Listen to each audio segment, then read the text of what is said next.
چی شده رحیم؟ کارم داشتی؟ راستش من خیلی نگران جانانم. میخوام بری و اگه امکان داره لطفاً رحیم دیگه هیچ وقت از من کمک نخواه. بهت کمک کردم و بهترین دوستم تا همین امروز با هم قهر کرده. نمیخوام اشتباه جدیدی بکنم که به خاطرش نتونم دوباره خوشحالش کنم.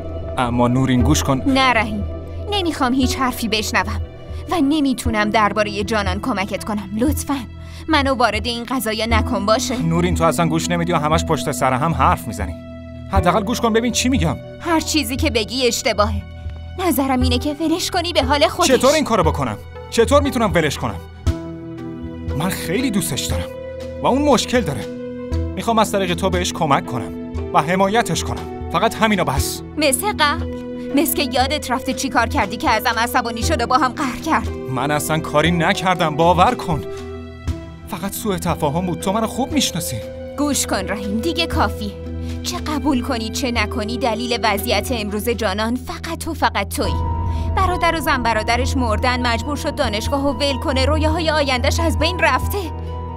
نمیتونه از پس هزینه هاش بر بیاد. تازه تو این سن مسئولیت بچه هم باهاشه. تمام رویاهاش و حتی جوونیش از بین رفته رحیم. فقط هم به خاطر توی خیره سر.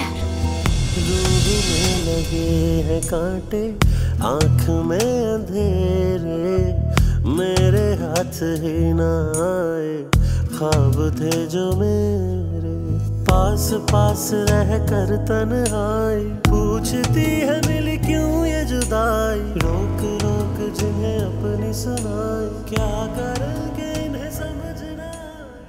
وای توبه، هنوز که خوابی. فریده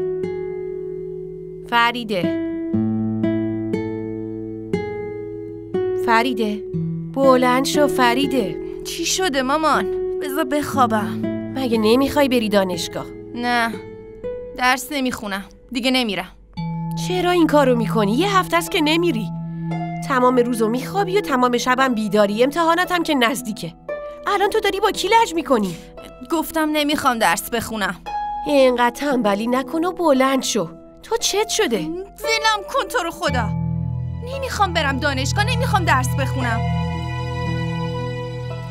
چرا نمیخوای بخونی؟ چون دلم شکسته. نمیخوام درس بخونم.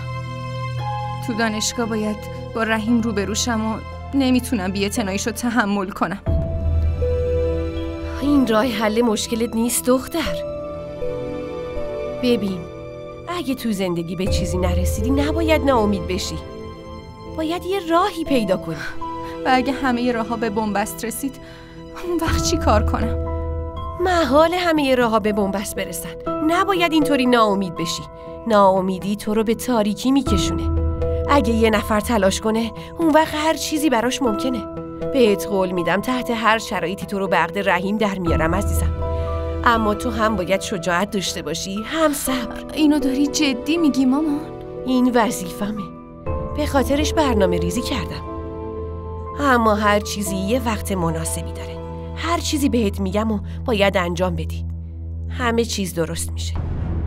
فقط به مادرت اعتماد کن. دوستت دارم مامان.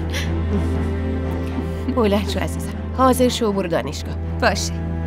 و صبحونه چیه؟ املت مورد علاقه. اومدم.